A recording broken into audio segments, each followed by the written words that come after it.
pie, Señor. Como papá, tú conoces todas nuestras necesidades, Señor. En el dolor nos has guardado, en el frío nos has protegido, Señor. En el desierto nos has dado refrigerio, Señor. Nada nos ha faltado, Señor. Nada nos faltará, Señor. Oh mi Jesús, tú moriste por nosotros, y eso es la plenitud de nuestras vidas. Bendice esta hermosa iglesia, Señor. Bendice este hermoso remanente, Señor. Porque, papito Dios, solo hay agradecimiento y gratitud en nuestros corazones. Úngenos, Señor, en esta mañana. Úngenos en esta hora, Señor. Unge esta preciosa palabra que salió de tu corazón. Unge, Señor, a tu grey para que reciba la palabra, y unge a mí para poderla exponer, y que mis emociones no estorben lo que tú quieres hacer, Señor. Amén. No permitas que mi emoción estorbe tu unción, Señor. Cúbrenos y guárdanos en tus alas, y danos con esta palabra la porción para nuestra necesidad. En el nombre de Jesús. Aleluya. Aleluya.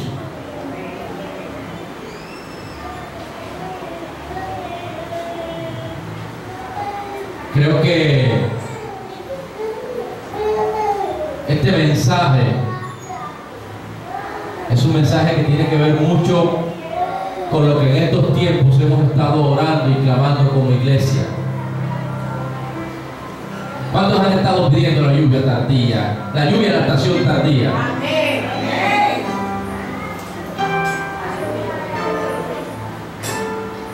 ¿Cuántos han visto una cuneta que cuando tiene tiempo que no llueve se llena de mugre, de tanta basura, y que cuando esa lluvia empieza a descender, lo primero, antes que tú veas un agua clara y transparente, lo primero que tú ves es que se remueve toda la impureza y la suciedad, ¿cierto?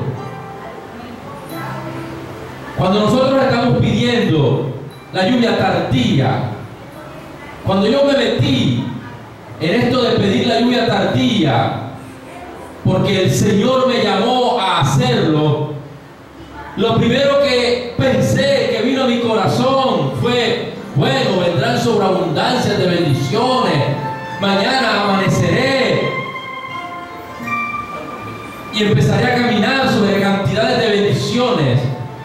Pero nunca por mi corazón pensé que lo primero que tenía que removerse era la suciedad, para que el terreno quedara fértil y pudiera recibir. Ahora, si tú tienes un terreno, tú nunca podrás tirar una semilla que está sucio, lleno de palos, de madera, de hojas, de basura. Nadie en su cordura o en su pleno juicio sano sembraría sus mejores semillas. Lo primero que tú haces es por lo menos remover la maleza. Si hay rocas las quitas, si hay palos los quitas, y tratas de que si la tierra está dura, llena de abrojos, tú lo limpias para después tirar tu semilla y sentarte a esperar pacientemente a que esa semilla produzca su fruto. Como nosotros muchas cosas no tenemos claras porque no lo podemos ver, solo el Espíritu Santo escudriña los corazones.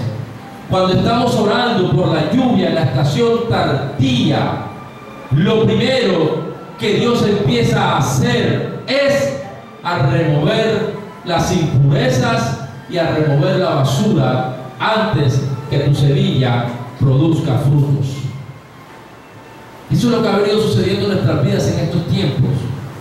Cuando nos embarcamos en esta situación de empezar a orar por la lluvia tardía, empezó Dios a mostrar cosas que estaban en el corazón ocultas, pero bien guardadas, que solo Él, en su cámara secreta, en la cámara secreta de las personas, podía ver. Y cuando empezaron a llegar noticias a nosotros, que como pastores nos empezaron a llegar noticias, nos empezaron a llegar situaciones que realmente no entendíamos, y fueron hace 15 días un día tras otro de situaciones, noticias. Un día una noticia, otro día nos abordaban, nos daban otra, al otro día nos daban otra, y al otro día nos daban otra. Y un momento que dije, casi rasgo mi vestidura, y digo, bueno, y entonces, Señor. Y me dijo el Señor a través de una profeta, estaba pidiendo la lluvia en la estación tardía, y la lluvia está trayendo limpieza en el terreno. Yo dije, tienes razón, Señor, la lluvia está trayendo limpieza en el terreno, pero no sabía que el terreno estaba tan sucio. Me dijo que hay terrenos que nadie los puede ver, solo yo, porque yo todo lo escudriño, aún lo más oculto del corazón de las personas.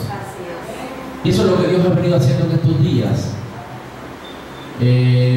Primera semana de octubre, la segunda semana de octubre fue la semana donde mi esposa y yo nos sorprendimos de ver tantas cosas, y yo dije, Señor, ¿cómo pudimos estar tan inocentes de tantas cosas que realmente no entendíamos que estaba pasando, Señor?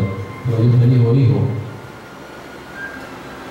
yo estoy limpiando porque viene una gran cosecha. Si yo te prometí que daría bendiciones sin límites, las bendiciones sin límites van a venir, pero antes tengo que limpiar el terreno de una manera que tú puedas decir, solo Dios lo pudo hacer. Así es. Quiero que vayamos al libro de Éxodo, capítulo 13. Éxodo capítulo 13. Cuando Dios sacó a su pueblo de Egipto, cuando Dios rescató a su pueblo de la esclavitud, Dios le hizo una promesa a ellos. Y la manera en que se iba a mostrar al pueblo era en forma de nube. Y Dios le dijo en este pasaje que quiero leer, el libro de Éxodo, del capítulo 13, del verso 21 hasta el verso 22. Léalo.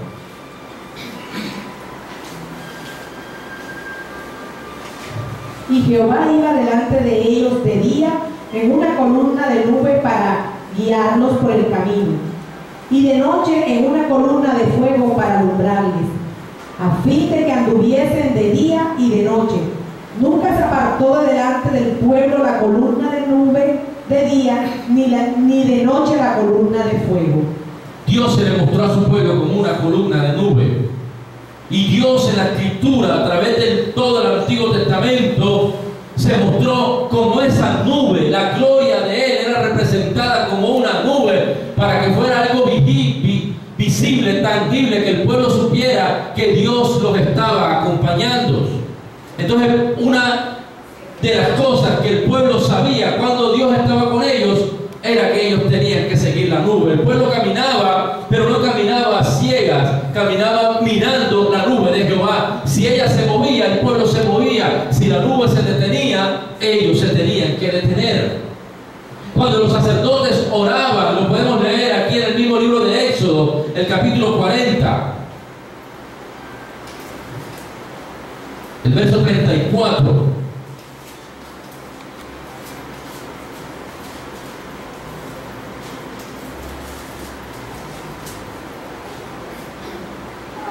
Éxodo 40, verso 34.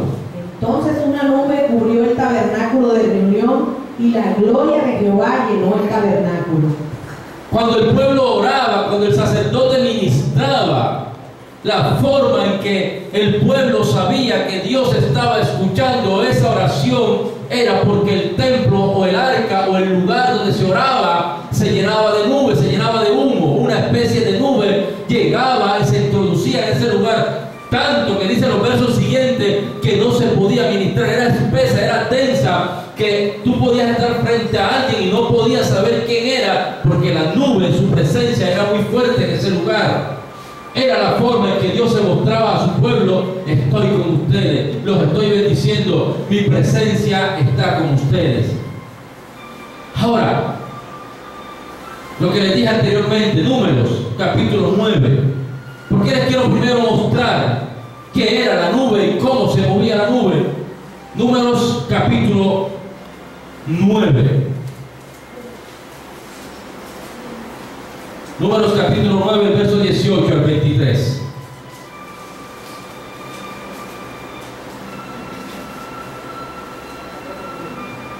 Al mandato de Jehová los hijos de Israel partían y al mandato de Jehová acampaban. Todos los días que la nube estaba sobre el tabernáculo permanecían acampados. Cuando la nube se detenía sobre el tabernáculo muchos días, entonces los hijos de Israel guardaban las ordenanzas de Jehová y no partían. Y cuando la nube estaba sobre el tabernáculo pocos días, al mandato de Jehová acampaban y al mandato de Jehová partían. Y cuando la nube se detenía desde la tarde hasta la mañana, o cuando a la mañana la nube se levantaba, ellos partían. O si había estado un día y a la noche la nube se levantaba, entonces partían. O si 2 días, o un mes, o un año, mientras la nube se detenía sobre el tabernáculo, permanecieron sobre él, los hijos de Israel seguían acampados y no se movían, mas cuando ellos se alzaban, ellos partían. Al mandato de Jehová acampaban y al mandato de Jehová partían, guardando las ordenanzas de Jehová, como Jehová lo había dicho por medio de Moisés. Entonces ya estamos viendo que el pueblo solo se movía si la nube se movía. Aquí dice, si un día, si una semana, si un mes o un año o 2 años la nube se detenía, el pueblo no tomaba ninguna decisión porque Dios no les estaba diciendo muévanse. Eso era cuando el pueblo sabía que no había nada que estaba deteniendo la nube. Cuando el pueblo veía la nube sabía que Dios estaba ahí, pero cuando la nube no estaba, entonces entra una pregunta y es el título de esta enseñanza: ¿por qué se detuvo la nube? ¿Por qué se detuvo la nube? Yo creo que todos nos hemos hecho esta pregunta, tal vez no literalmente utilizando la palabra nube porque no la teníamos clara, pero muchos nos hemos hecho esta pregunta: ¿por qué siento que Dios no va conmigo en esto? ¿Por qué siento que Dios de mí se ha apartado? ¿Por qué siento que Dios de mí en esto que estoy haciendo no me está acompañando? ¿Por qué siento que me estoy moviendo solo? ¿Por qué no veo la nube? ¿Por qué no veo la mano? ¿Por qué no siento su presencia? ¿Por qué no siento paz en lo que estoy haciendo? Y algunos hombres de Dios atravesaron por esa misma pregunta que tú y yo sé que nos hemos hecho en este transcurrir y en este trasegar de nuestra vida cristiana. ¿Por qué la nube se detuvo? Yo quiero mostrarte desde el punto de vista bíblico algunas situaciones que tal vez para nosotros parezcan insignificantes, pero que para Dios hace que su nube o su presencia se aparte. Porque es que la nube no se mueve, a mi parecer. Dice la palabra que acabamos de leer que ellos guardaban los estatutos y las enseñanzas solo porque la nube estuviera con ellos. No hacían lo que ellos querían o lo que les parecía. Si leen los capítulos más adelante los vamos a ver, hubo ocasiones en que la nube se desaparecía e iban donde Aarón y Moisés: ¿qué pasó? Y Dios le mostraba: la nube se movió, mi presencia se apartó por esto y por esto y por esto. Quiero que vayamos ahí mismo al libro de Números, capítulo 12, el verso 10.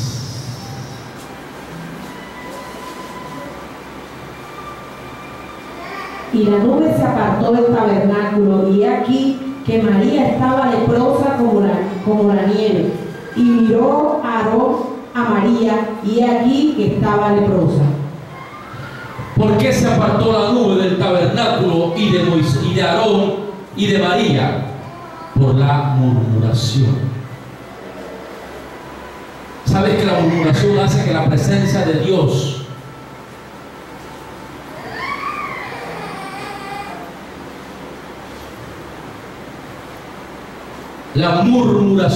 hace que la presencia de Dios se detenga en tu vida?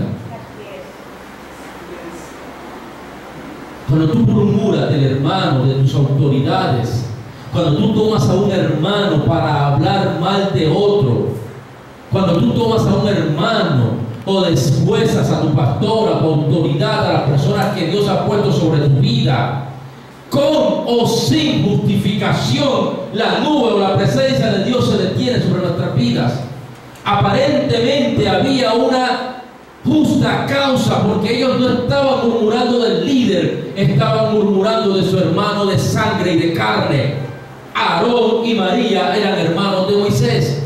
Ellos no estaban hablando de su líder, ellos no estaban hablando de lo que Moisés hacía como líder. Ellos no estaban haciendo ni murmurando nada que tenía que ver con el ministerio de Moisés. Ellos hablaron de su hermano. Pareciera normal que un hermano, y lo hemos hecho, de pronto pueda hablar de su padre, de su madre, de su hermana, de su hermano, y decir: oye, es que mi hermano, yo no sé, mi hermano anda en esto y en esto y en esto. Pareciera normal, pero para Dios no es normal que entre cristianos nos estemos demorando con o sin justificación. Y sabes que es uno de los pecados más graves que todos creo que podemos cometer en un momento determinado. Nos hacemos jueces. ¿Sabe cuál fue el pecado de ellos? Que no les pareció que Moisés se haya casado con una mujer negra. Porque tal vez los judíos, en su concepto, Moisés tomó mujer cusita. Cusita es una región de África donde la gente prácticamente era de color morado, sobrepasaba el color negro. Ustedes han visto gente de color de piel oscura que tiende a ser un poquito más oscura o moradita. Eso era la murmuración de Aarón y de María. Oye, mi hermano, con tanta mujer hebrea, con tanta mujer bonita, y se viene a casar con una negrita. Era racismo, era rechazo social. Y no estaban hablando del líder, estaban hablando de su hermano de sangre. Cualquiera diría: mira la mujer que tomó mi hermano, la más maluca del baile fue con la que se casó. Parece un comentario simple. Mira el esposo que tomó mi hija, de todos el peor. Cuidado, porque puedes estar deteniendo la nube sobre tu vida. ¿Por qué no estás hablando de un líder? Aquí no habla del líder, aquí habla de un simple comentario que se hizo. Ellos dos no levantaron ni incitaron a nadie, se ocultaron detrás del tabernáculo, tuvieron entre comillas reverencia. Aarón y María dijeron: vámonos para afuera, fuera del altar, fuera de la iglesia, nos vamos para la tienda, tomémonos una gaseosa y hablemos. Y ellos estaban allá en lo oculto. ¿Has visto a Aarón? ¿Has visto a Moisés? Sí, que está la mujercita. No, no me parece. Pero Dios estaba y les cae lepra. Y se preguntan: ¿por qué nos cae lepra? Porque han murmurado de Moisés.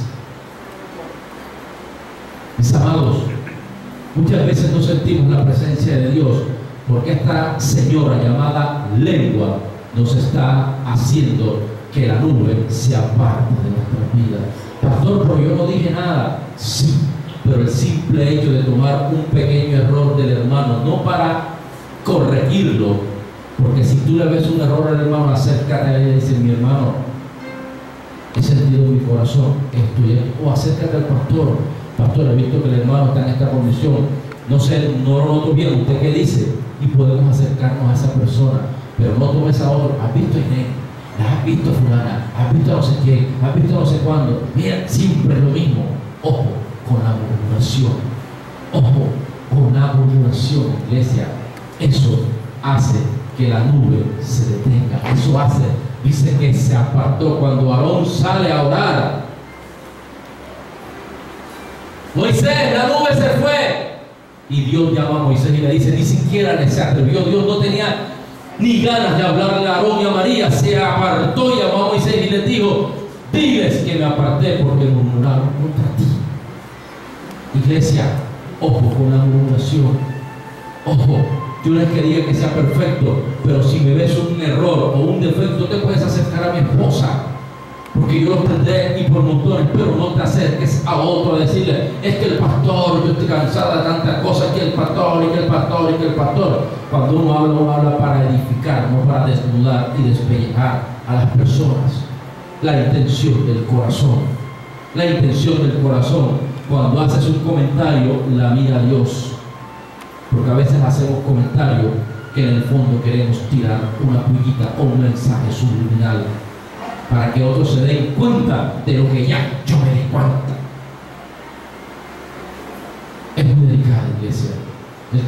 15, ven. Número 12, versículo 15. Así María fue echada del campamento 7 días, y el pueblo no pasó adelante hasta que María se reunió con ellos. Cuando alguien murmura, al principio les dije que Dios estaba sacando pedregales y basura. Y sabes que las personas, y fueron varias, que Dios tuvo que sacar del campamento, tuvo que limpiar el campamento de ellos, hicieron que lo que Dios estaba haciendo en la iglesia se detuviera. Tú dirás, ¿por qué? Porque somos un solo cuerpo. Si esta pierna se niega a caminar, ¿para dónde coge esta? Si este brazo se niega a andar y se agarra y se aferra a algo, este no se puede ir. Tiene que convencerlo, levantarlo, restaurarlo y decirle, bracito derecho, acompáñame. Pierna derecha, acompáñame. Pero tú no puedes desajustarla, destornillarla y decirle, bueno, la dejo y después la recojo. Porque si no, Dios tendrá que amputar. Yo le dije, Señor, o la nube se mueve con nosotros o amputas a esos miembros. Porque el campamento no se va a detener. Dios hizo como cuando tú soplas el arroz y le sacas el nube. ¿Qué hará? No lo sé. ¿Qué vendrá? No lo sé. Pero una murmuración, una acción de estas hace que todo un campamento se detenga. Hace que todo un campamento se detenga. Josué capítulo 7. ¿Estamos entendiendo, iglesia?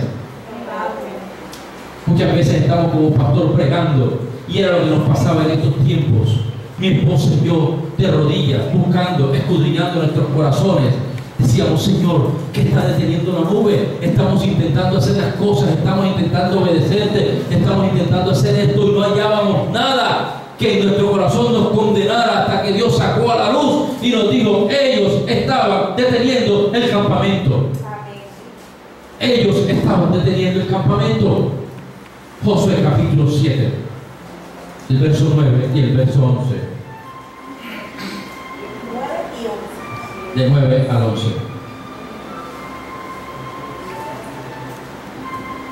8, 9, 10, 11. Ay, Señor, ¿qué diré? Que ya Israel ha vuelto la espalda delante de sus enemigos, porque los cananeos y todos los moradores de la tierra oirán y nos rodearán y borrarán nuestro nombre de sobre la tierra. Entonces, ¿qué harás tú a tu grande nombre? Y Jehová dijo a Josué, levántate, ¿por qué te postras así sobre tu rostro? Israel ha pecado y aún ha quebrantado mi pacto. Yo les mandé y también han tomado del anatema, y hasta han hurtado, han mentido y aún lo han guardado entre sus enseres. Por eso los hijos de Israel no podrás hacer frente a sus enemigos, sino que delante de sus enemigos volverán la espalda, por cuanto han venido a ser anatema. Ni estaré más con vosotros, si no destruyereis al anatema en medio de vosotros. Cuando José suena la guerra, Dios le da victoria tras victoria tras victoria. Y le había demostrado que cuando había un ejército de 500,000, él iba con 2,000, con 3,000, con 4,000 y vencía. 3,000 vencían a 500,000. Y en esta ocasión, cuando Dios les dijo, se meterán en esta tierra, pero de ellas, de esta tierra, no tomen nada. Cuando están ahí, que toman posesión, que hieren a sus enemigos y toman la tierra, ellos ven que vienen otros enemigos y Josué dice, vayamos pocos, porque ya Dios nos ha acostumbrado que con pocos vencemos a muchos, y toma pocos del ejército. Cuando ve que ese ejército viene todo destruido, mal logrado, maltrecho, dice, Jehová, ¿qué has hecho? Y Dios le dice, ninguno de Israel podrá hacer frente a sus enemigos, porque toda Israel ha mentido. Solo un hombre había pecado, solo un hombre había mentido, pero Dios pasó la factura a toda la congregación.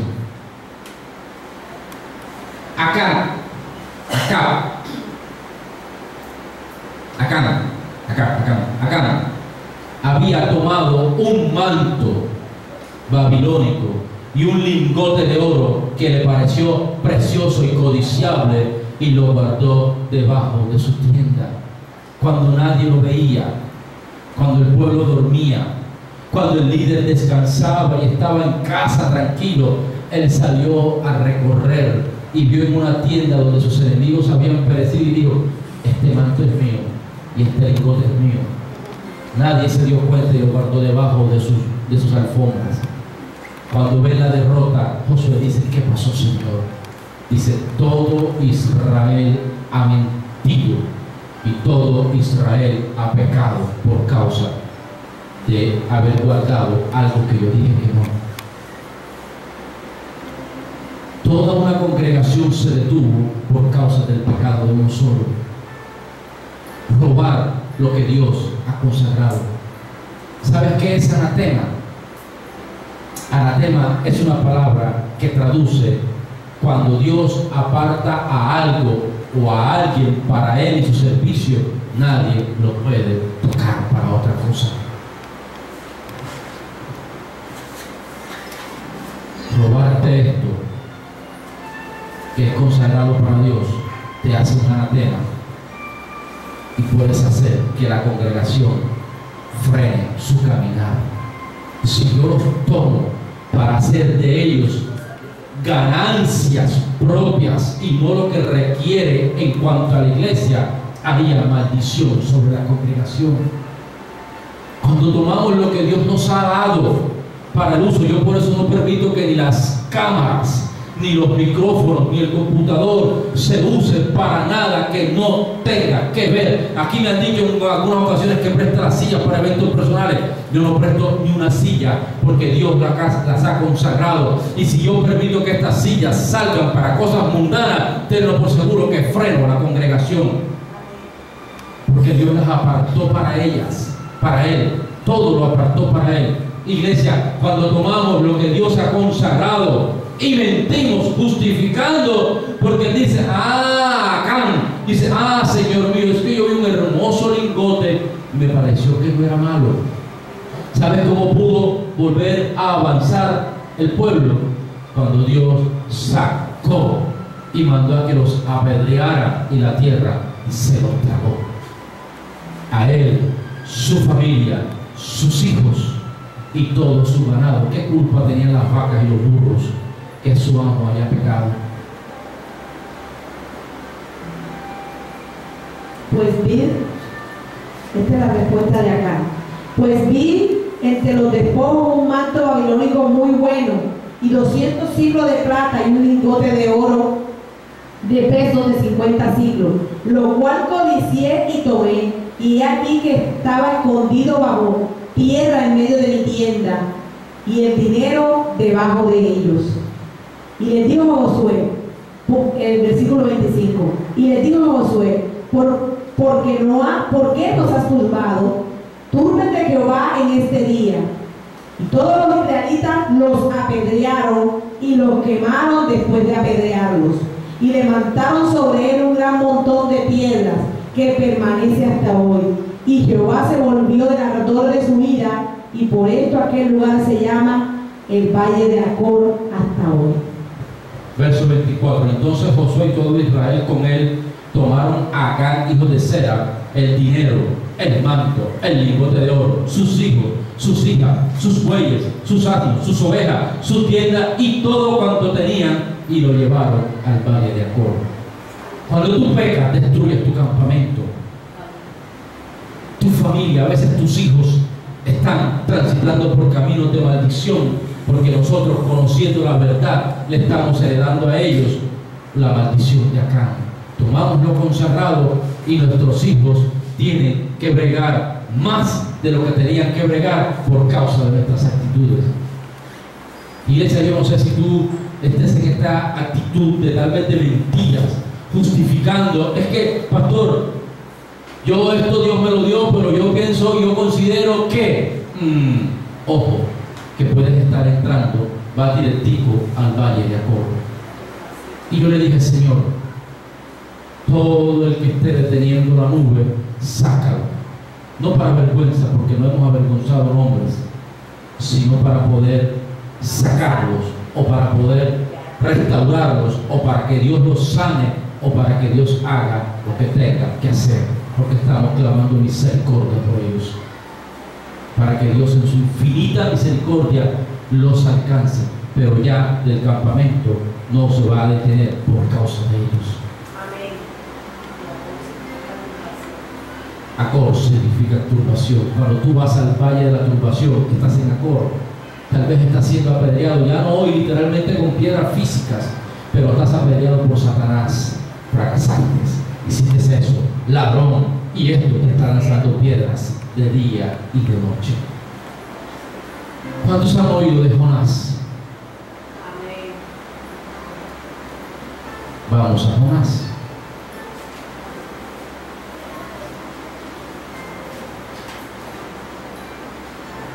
Vámonos con Jonás.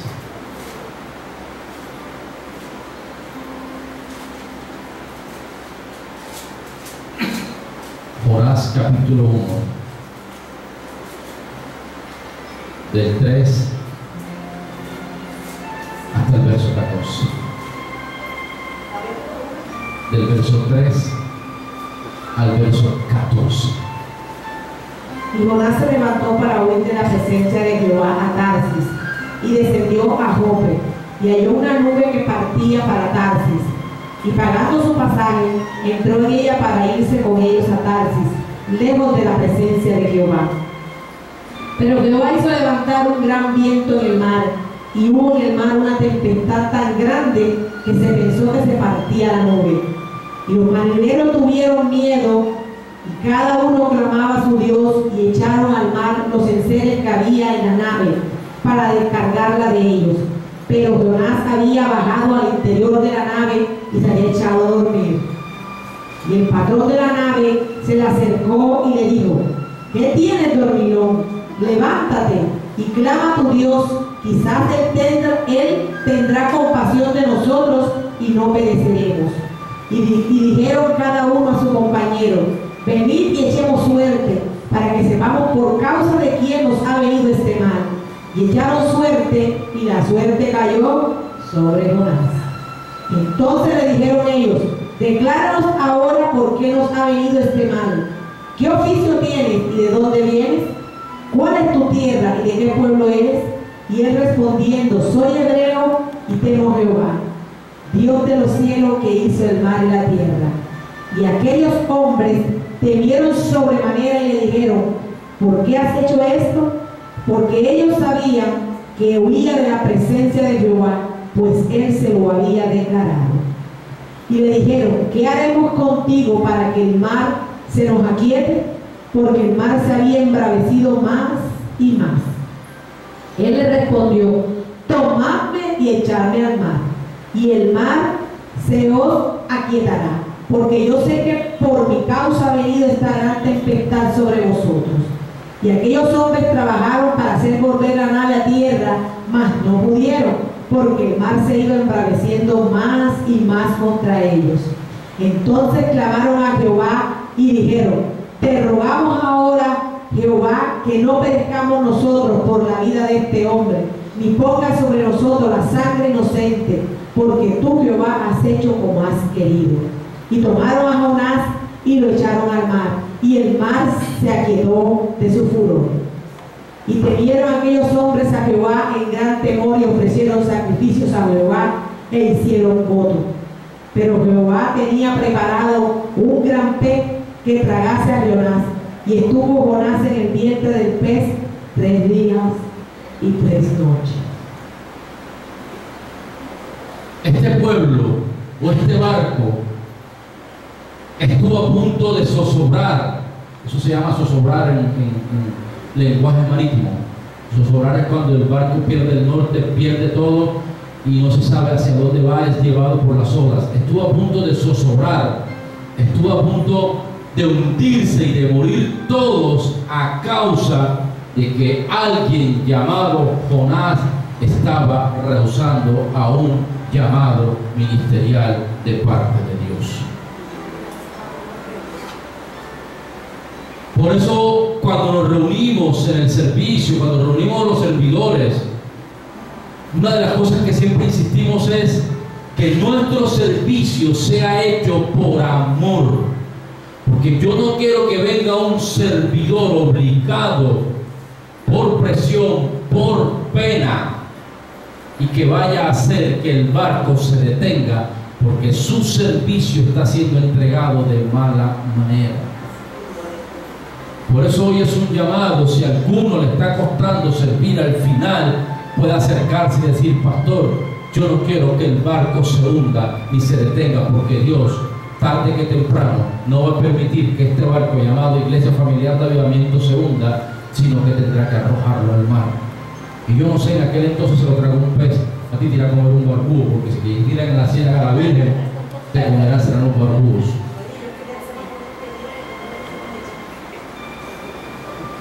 Ellos querían ser más buenos que Dios, ¿cierto? No, porque tal vez aprendan el camino, porque tal vez se visione, porque tal vez es esto. No, hay veces que uno tiene que ser radical. Fulano no va, fulano se sienta y no lo entienden. El que el pastor está duro, el que el pastor es indolente, el que el pastor no tiene misericordia. No, yo siempre he dicho: gente dispuesta y disponible. Más disponible que dispuesta, porque todo el mundo en un servicio está dispuesto. A la hora de la disponibilidad nadie viene. El servicio tiene que ser por amor. Los servidores de la cámara, de todos lados, siempre tienen que ser entregados por amor. Es un deleite, es un placer. Me toca servir el domingo, yo voy a servirle, porque el día que tenga que jartera me toca servir. Otra vez me pusieron en este servicio y yo que no puedo dormir unos minuticos más, ahí empieza a zozobrar el barco. Ahí este barco empieza a ser movido, y el día que Dios nos empieza a montar, te tendrás que sentar, restáurate, prepárate. Cuando ames el servicio, vuelve y reinicia. Si no amas el servicio, no puedes servir. Yo prefiero tener 2 o 3 que tener 100 que no sirven, sino como Jonás, de mala gana. Es mejor tener 3 que se esfuercen, que se multipliquen, que trabajen un poco más, que tal vez tengan que repetir el servicio semana tras semana y no que tengan que murmurar. Por eso yo honro y bendigo a los servidores. La verdad que los que se tuvieron que sentar se sentaron, pero los que están activos sé que lo están haciendo con un corazón hermoso. Hay alguien por ahí que el otro día dijo: y nada más me pusiste una sola vez al mes, ponme por lo menos 3 veces al mes.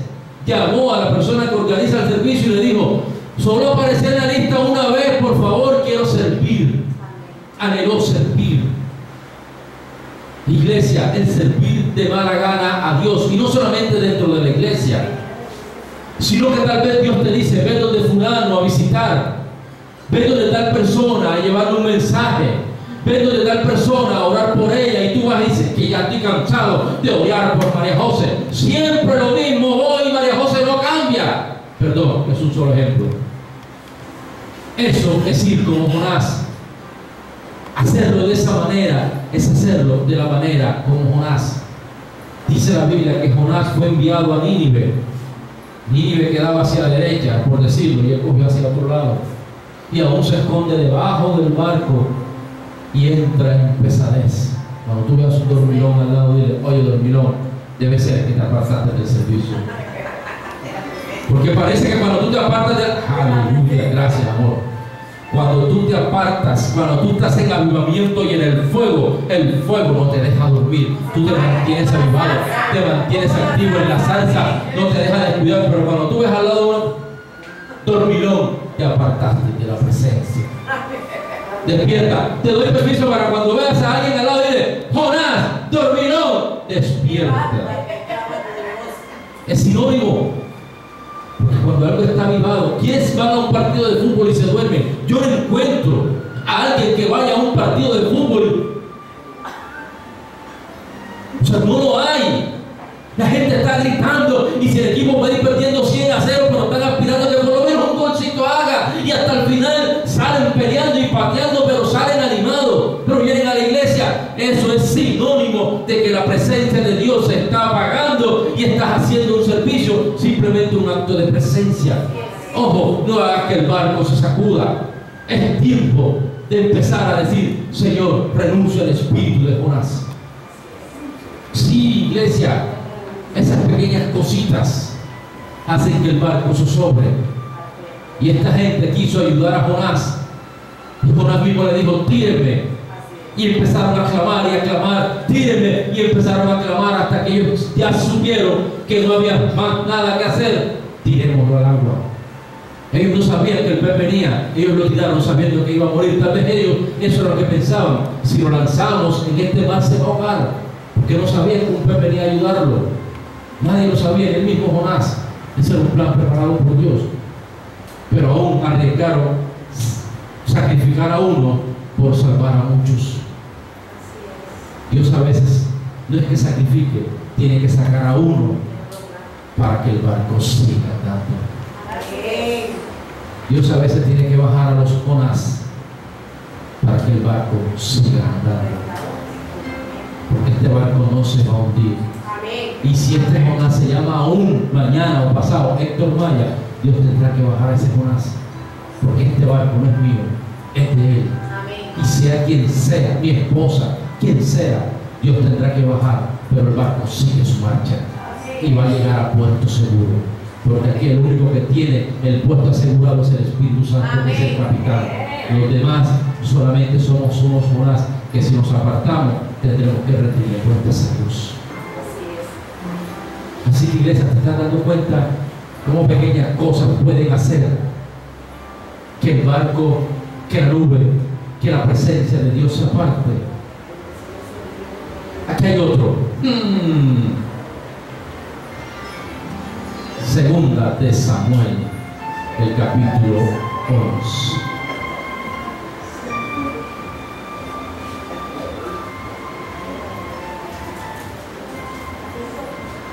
Segunda de Samuel, capítulo 11.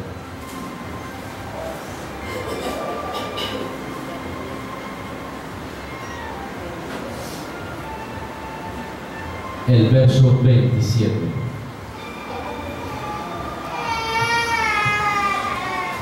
Y pasado el luto, envió David y la trajo a su casa, y fue ella su mujer, y le dio a luz un hijo.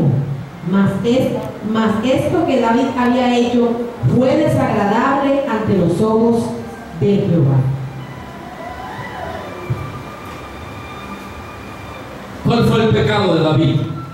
Pecado de la lujuria, el pecado de codiciar la mujer ajena, pecado sexual. Ojo, es muy delicado también para los hombres, aunque las mujeres en menor manera, menor grado, y no quiere decir que están exentas, porque hay grandes mujeres lujuriosas por ahí andando, pero eso es muy delicado para los hombres. El pecado de David fue que cuando los reyes iban a la guerra, lo pueden leer en los capítulos anteriores, él se quedó en su casa, montado en la terraza, mirando para los patios vecinos. Y dice la escritura que de pronto vio una chica bañándose desnuda en el patio de su casa, y dijo David, qué chica tan hermosa, traédmela acá. Mandó a sus servidores a que le trajeran a la chica. El pecado no estuvo en matar al esposo, el pecado estuvo en haber deseado, porque cuando la trajeron, su servidor le dijo, Señor mío, ella es la mujer de Urías, su mejor guerrero. Le digo, no me importa, llévenlo a la batalla, pónganlo al frente, y cuando esté al frente déjenlo solo para que los enemigos lo maten, para que la doña quede viuda y luego me la traigan a palacio. Todo un plan macabro, todo un plan macabro para estar con una mujer que le era prohibida. Por eso más adelante, cuando David, en el capítulo 12, del verso 13 en adelante, es confrontado por Natán, le dice, Dios te manda a decir que te dio todas las mujeres anteriores, miles de mujeres podías tener, pero tú pecaste con una sola. Ahí estuvo y se apartó la ira de Dios, tanto que ese niño muere, tanto que empieza en desgracia, tanto que David las próximas batallas después de ese pecado las pierde. David entró en derrotas a causa de un pequeño pecado, hizo que toda su congregación, su pueblo entrara en vergüenza y en derrota. Su familia se le vino en división, hermanos contra hermanas violándose, hermanos contra hermanas matándose, planeando derrocarlo sus propios hijos, Y dice la Biblia que nunca se apartó el mal de la casa de David. ¿A causa de qué? De un pequeño pecado. Pastor, fue una canita al aire. No, no hay canitas al aire. Hay que tener un ancho para que te las digas, que no me cobren la publicidad. No hay canitas al aire delante de Dios que diga: ay, sí, mi hijo, fue una pequeña debilidad. Tranquilo, hijo, echa para adelante, que yo conozco que tú eres humano y eres débil. No, una pequeña canita al aire, por decirlo en términos que todos conocemos, hizo que todo su pueblo y más su familia entrara en desgracia. Hubo una violada, hubo un asesinato, otro tuvo que ser muerto, el hijo murió, el hijo de ese pecado murió. El hijo de ese pecado, producto de ese pecado, muere. Después se entera, cuando se está recuperando, de que un hermano había violado a su hermana. Después se entera de que el hermano, enojado porque su hermana había sido violada, asesina a su hermano. Y más adelante se entera que hay un hijo parado en las puertas del reino a todo el que venía a buscar consejo, donde el rey David decía: no, mi padre está muy ocupado, él no los puede atender, él es un hombre ocupado. Y se estaba llevando a la gente para armar ejército y poderlo despojar del título de rey. Tanto que dice más adelante en los versos, en los capítulos siguientes, que ya David no se hallaba con ninguna, ni con doncellas. Había tal inquietud en él que le traían las mejores quinceañeras del pueblo. Y ya David dice la escritura que no se hallaba con ellas. No había satisfacción en él. Una pequeña carita al aire trajo muerte y trajo destrucción a toda una nación. Iglesia, una pequeña canita tuya puede traer destrucción sobre tu familia. Un pequeño pecado sexual puede traer destrucción aún sobre la iglesia. Porque si tú estás sirviendo o estás en la parte ministerial y esa pequeña lujuria que está ahí va a hacer que el barco se detenga, porque Dios no puede hacer que el barco prospere hasta que no saque y lance a esos Jonás. Hasta que ese pedregal y esa basura no saque. Si estás siendo seducido o seducida, o te gusta levantar suspiros, ojo con eso. Ojo con eso, porque hay mujeres que se deleitan porque los hombres las desean. Y es un deleite. No se acuestan con ninguno, pero se satisfacen sabiendo que los hombres las están deseando. Eso es un pecado. Eso es un pecado, despertar suspiro. Que lo hagas porque eres una mujer agradable, hermosa, pero que tú te vistes decorosamente, ya son otra historia, ya son culpa tuya, porque no podrás estar con una carpa de circo montada. Pero que lo hagan porque tú incitas a hacerlo, ahí sí hay pecado. Ahí sí hay pecado. Y ojo con eso, ojo con las conversaciones, porque eso puede hacer que sobre tu casa, sobre tu familia, haya destrucción, y la iglesia puede estacionarse por causa del pecado. Pecados sexuales detienen y apartan la nube de nuestras vidas. La laxidia, planear algo fugaz, porque David pensaba solamente tener un momento fugaz, pero se le creció hasta el punto que ya fue incontrolable el pecado, y la destrucción fue inevitable y el fracaso inevitable en su casa. Por eso no consientas el pecado en tu casa. Amén. Iglesia, no consientas esa inmundicia. Pastor, no hay que perdonar, sí, pero tienes que cortar con eso. Amén. Tienes que ser radical con eso. Apelando a la misericordia, claro que sí, pero siendo radicales, cortando con eso y confrontando. Me enteré que estás en esto y en esto, y si quieres vivir bajo mi techo, en esas condiciones no las. Te recibo, te amo, te bendigo, mi techo está para ti, pero sin esa condición. Si la quieres vivir, pues las dos cosas no las puedes tener aquí. Mujeres no están llamadas a esclavitud sexual. Dios no te llamó a esclavitud sexual. Dios no te llamó a ser la tercera o plato de segunda mesa, como dice Dios te llamó a tener dignidad. Y si tu esposo está en ese pecado, confronta, cierra, corta los servicios hasta que se arrepiente y se restaure. Amén. Pero no puedes consentir esa inmundicia. No se puede consentir esa inmundicia.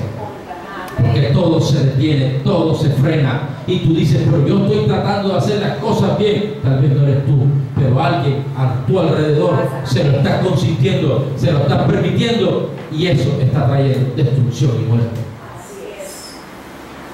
Muchas cosas que hacen detener la nube, no por causa tuya, pero tal vez si Josué no saca a Acán, no hubiese prosperado más.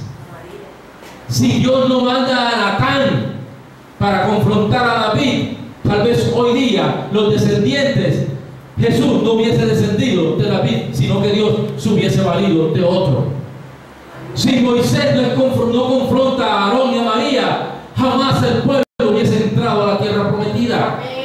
Si Jonás no es lanzado al agua, la historia diría, y todos los de ese barco perecieron a causa de la desobediencia de Jonás. Pero la historia cambió porque alguien se levantó y dijo, no, no más confrontar. Si no eres tú el del pecado, tienes que poner límites. Hasta aquí. Hasta aquí. Yo no quiero que la maldición, que el caos, la muerte y toda la turbación esté en mi hogar. Tú eres el culpable, sentémonos y hablemos cara a cara. Empieza a ser radical, empieza con el pecado. Y si eres tú, entonces tú mismo párate frente a un espejo y di, Señor, me arrepiento y me avergüenzo de hacer que mi familia y tal vez la iglesia entre en maldición a causa de mi vida. Segunda de Samuel, capítulo 24.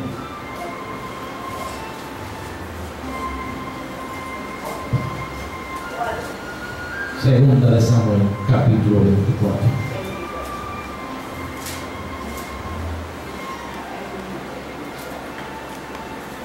El verso 17.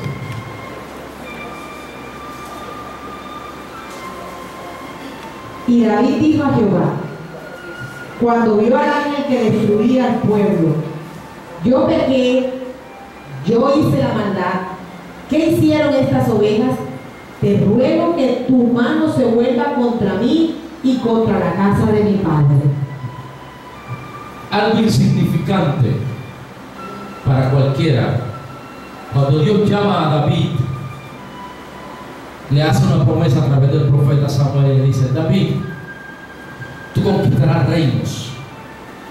Yo iré delante de ti y derribaré tus enemigos por ti. Te daré lo que pise la planta de tus pies. Le hizo la misma promesa prácticamente que le hizo Abraham. Tus enemigos serán mis enemigos y tú no podrás contar lo que yo haré contigo. David sabe que hubo una promesa de Dios. Un día se levanta ocioso, me imagino, llama a uno de sus servidores y le dijo, y de ciudad en ciudad y contar a todos, porque quiero hacer un censo. Y el sirviente dijo, mi rey, mi señor, Jehová a usted le prohibió contar las ovejas. Sus personas dijo, no, háganlo. Le trajeron el censo. Cuando le traían el censo, David empezó a escuchar que fulano, familia tal moría, tal familia tal parte moría, los soldados caían enfermos, el ganado moría, hubo mortandad en el pueblo. Un día se levanta y ve el ángel de Jehová con la espada en la mano trayendo muerte sobre el pueblo, y dice David, ¿qué hice?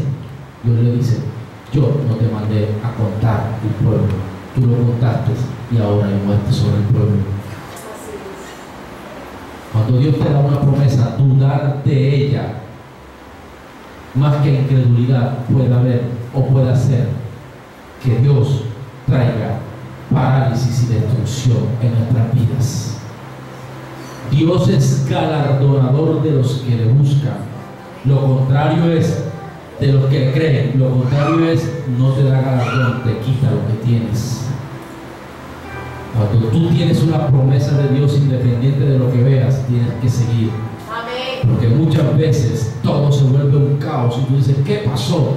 estás dudando de lo que Dios te dijo y lo estás haciendo a tu manera. Y el hacerlo a la manera de nosotros trae destrucción, turbación y trae muchas veces muerte espiritual y, por qué no, en algunas ocasiones, muerte física. Si Dios te da una promesa y te da una forma de hacerlo, aunque no te parezca, tú simplemente debes creer. Si yo me pusiera a hacer estrategias de hombres que mandan por internet capacitaciones, tal vez tendrían efectos inmediatos, pero a la postre traería desánimo, turbación y desolación en medio de la congregación. Cuando tú intentas hacer las cosas a tu manera, teniendo una promesa diferente de Dios, entonces ahí viene turbación y desolación en nuestras vidas. Dice que se enojó en gran... Yo no quiero ver ni siquiera a Dios enojado, y mucho menos en gran manera. Imagínense a Dios enojado y ahora en gran manera. O sea, bien piedú aquí en la costa, bien piedú, como pintan los muñequitos echando humo. Y es que uno de los salmos dice: porque vi a Jehová saliendo con humo saliendo de sus narices. O sea, era tanta la ira, pero amaba tanto a David que no lo hizo sobre él, sino lo hizo sobre el pueblo, porque a David le dolían las almas. Iglesia, muchas veces no nos pasan la factura a nosotros, pero yo creo que en esta mañana es una mañana para empezar a revisar nuestros corazones. ¿Cuántos consideran que tienen que revisar su corazón? Quiero mostrarte una más. Está en Jueces. Solo quise sacar estos ejemplos. Jueces capítulo 16.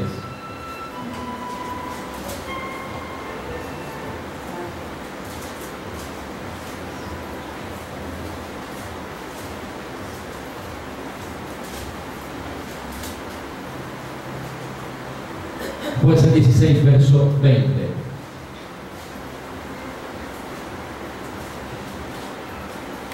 Y le dijo: Sansón, los filisteos sobre ti. Y luego que despertó él de su sueño, se dijo: esta vez saldré como las otras y me escaparé. Pero él no sabía que Jehová se había apartado de él. Ya se había apartado. Pastor, ¿qué tiene que ver eso conmigo? Sansón menospreció la unción de Dios.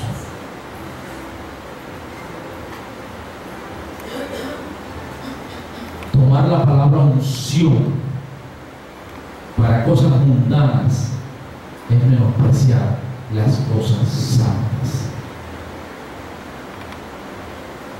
A veces utilizamos el léxico bíblico que es preciado para Dios para referirnos a cosas mundanas. Y tal vez el juicio no viene inmediatamente, pero hay cosas que se van apartando y contristando al Espíritu Santo. Hoy día se utiliza la palabra unción para cualquier cosa mundana. He oído gente hablando de la unción refiriéndose a una cosa sucia. Un día alguien se me acercó y me dijo que estaba hablando con alguien. Tenía mal olor. Dice: pastor, la unción le salía por la ropa, por todos lados. Yo no me reí, yo me enojé. Le dije: ¿cómo vas a decir que la unción se refiere a un mal olor del cuerpo? Eso es blasfemar. Y eso hace que la unción se retire. Y a veces decimos: Señor, ¿por qué no me usas? Escudriñemos cómo estamos usando las cosas santas. La unción, la sangre de Cristo para matar a una cucaracha. Algo tan santo y tan perfecto, ¿cómo lo vas a echar sobre una cucaracha? Usar el lenguaje santo.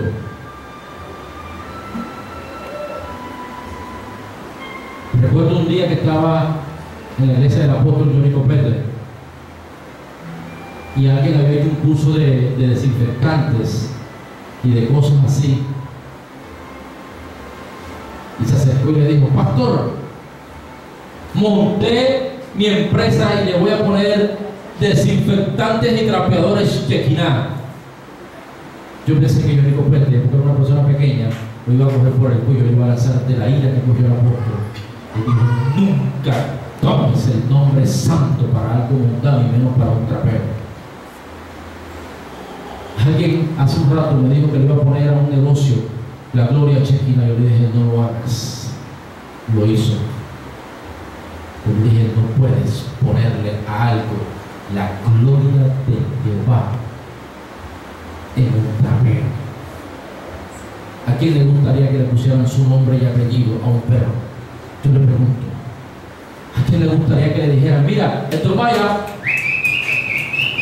ven, Héctor Maya, ven?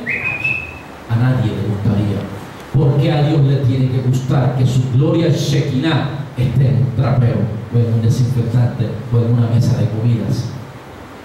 Son cosas santas que creemos que porque las ponemos va a llegar la bendición sobreabundante, porque se llama chorizos, la Shekinah. Chorizo es la sangre de Cristo, morcillas, la sangre de Cristo. Iglesia, Sansón fue muerto no por los filisteos, sino por Dios, por usar la unción como atractivo para las mujeres. A veces la unción, cuando te respalda, muchos ministerios han ido en caída libre, porque cuando los hombres de Dios caminan, no es de negar que aparte de la unción, o que la unción misma hace que ese hombre o esa mujer sea un poco más atractiva. Porque es que cuando el pastor o la pastora ahora hay una unción, entonces tiende a volarse la línea de ver a la persona de Dios a la persona física. Y esos hombres o esas mujeres muchas veces pierden el norte y entonces usan la unción para atraer y para seducir a las ovejas. Ojo con eso. Dios nos está prometiendo una unción sin precedentes en esta iglesia, pero cuando nos unja, no tomemos, es que es mi unción, la sangre de Cristo sobre los chorizos, sobre las pulgas, sobre todo. La sangre de Cristo tiene su poder y tiene su función. La unción, la gloria Shekinah y muchas cosas son santas. A nadie le gustaría que tomaran sus cosas santas o sus cosas personales, sus objetos, para otro. Volví y te pregunto, ¿a quién le gustaría tener su nombre completo en un perro? Carros de basura, Héctor Maya. Oye, eso sonaría desagradable, porque Dios le tiene que gustar que su gloria Shekinah esté en un trapero. ¿Dónde está en el baño? En el inodoro, en un piso sucio. Iglesia, en este pecado también hemos entrado muchos. Utilizamos las cosas santas y no sabemos que puede haber un ejército que se está levantando contra nosotros, y Dios simplemente no uséis su santo nombre en vano. Pastor, eso del Antiguo Testamento, no, porque Jesús dijo, un solo mandamiento os doy: amarás a tu Dios por sobre todas las cosas. Si tú amas a alguien, no permitirás que eso, algo santo de esa persona, sea mal usada en la tierra, porque lo amas tanto que te duele cuando alguien hace algo en contra de esa persona. Así que ese mandamiento no quedó abolido. No usarás su santo nombre en vano. El apóstol Pablo dice que tu sí sea sí y que tu no sea no. Ni siquiera el nombre podía ser pronunciado. Hoy día nosotros pronunciamos, la Biblia dice que los ángeles no se atreven a pronunciar el nombre de Jesús. Hoy día nosotros usamos el nombre de Jesús hasta para abrir un candado.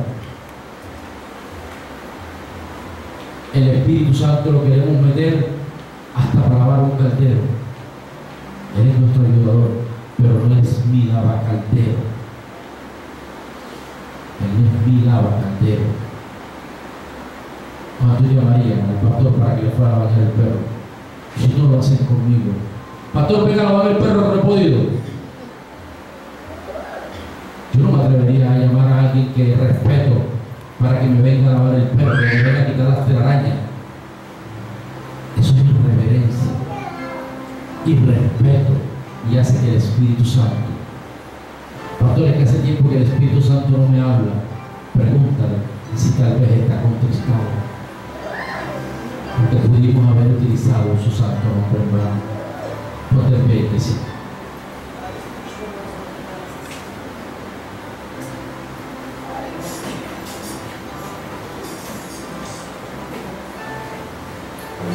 Esta es una mañana para que podamos entender por qué muchas veces la nube se ha detenido. ¿Por qué se detuvo la nube? Se llama esta enseñanza. Yo creo que te puedes identificar con algunas de estas cosas. Tal vez fue la murmuración, tal vez has utilizado lo consagrado, lo que Dios ha apartado, tal vez no estás haciendo el servicio de Dios como debe ser, tal vez estás siendo seducido o seduciendo, tal vez has desobedecido a una promesa que Dios te ha hecho, tal vez estás jugando con las cosas santas, tal vez la terquedad lo tenía aquí. ¿Sabes por qué se apartó Dios de Saúl? Por la dureza del corazón. Dios le decía a Saúl por aquí y Saúl cogía por acá. Volvía a Dios y lo traía y le decía a Saúl por acá y Saúl decía por acá. Y así hay muchos hermanos. Siervo, tal cosa, por acá. Mi amado, por acá. Y dice en Primera de Samuel 16:14 que Dios se apartó de Saúl y vino noches de tormento sobre Saúl por la dureza del corazón. A veces uno corrige a alguien y lo que hace es que se justifica y se justifica y se justifica y se justifica. Eso es ser una persona dura de corazón, dura de corazón, una persona que realmente no escucha razones, porque muchas veces Dios le envió a Saúl, y él con su dureza del corazón siempre terminaba haciendo lo que le venía en gana. Esa dureza del corazón, esa terquedad y esa rebeldía para aceptar la corrección, aunque sea de un niño, porque tenemos que ser humildes hasta para que un niño nos pueda corregir. Eso es lo que hace que el Espíritu esté sobre nosotros, pero lo contrario hace que el Espíritu se contriste de nuestras vidas. Fíjense, yo quiero que hagamos hoy una oración. Yo no sé si tú, antes de poner la oración, si tú te has identificado en tu corazón con alguna, tal vez has sido permisivo, tal vez has sido murmurador, tal vez cuando alguien te está corrigiendo no lo expresas, pero por dentro le cantas la cartilla al derecho y al revés. Tal vez has utilizado las cosas santas, el llamado, qué sé yo, no lo sé. O tal vez Dios algo que no pronunciamos, no dijimos, pero te lo mostró en el corazón y te ha dicho, por esto has contristado mi presencia. Yo quiero que hagamos una oración, porque Dios cuando habla no habla para destruirnos, habla porque nos ama tanto que quieres bendecirnos y darnos una segunda oportunidad. Este mensaje no es para avergonzarnos ni destruirnos, ni que salí desolado de la enseñanza, el peor día de mi vida. No. Es para que delante de Él pongas tu causa y digas, Señor, sí, reconozco que he hecho mal, reconozco que el juicio, reconozco que la destrucción, la muerte y toda la parálisis que ha venido sobre mi vida y mi campamento y la iglesia ha sido por causa de eso. Hoy yo te pido perdón. Vamos a decirle, Señor Jesús, hoy he escuchado tu palabra, Señor, y los motivos por el cual tu presencia se ha contristado de mi vida, por cual tu nube se ha apartado de mi vida. Señor, yo te pido hoy que tú me perdones por esos pecados que estos hombres de Dios, respaldados por ti, lo hicieron y te apartaste de ellos. Yo no quiero, Señor, que tu presencia se aparte de mi vida. Por eso pongo delante de este altar mi pecado. Señor, hoy me arrepiento. Quiero que te tomes unos segundos, tú ahí en la intimidad, ahí en tu corazón. No te distraigas con nada.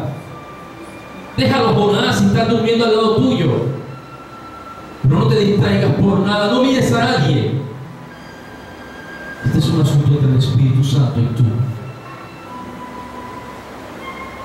porque estás velando no solamente por tu seguridad y tranquilidad y paz, sino por la de toda tu familia y toda la iglesia.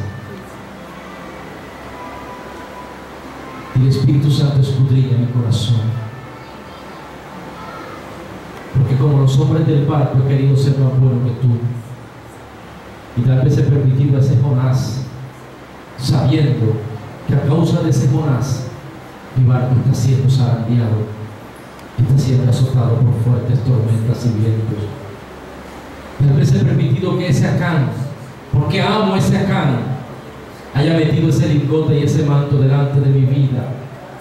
Tal vez he caído en la murmuración porque alguien se me acerca y me ha hecho murmurar de mi hermano, de mis padres, de mis pastores, de mis autoridades, del mismo evangelio, Señor.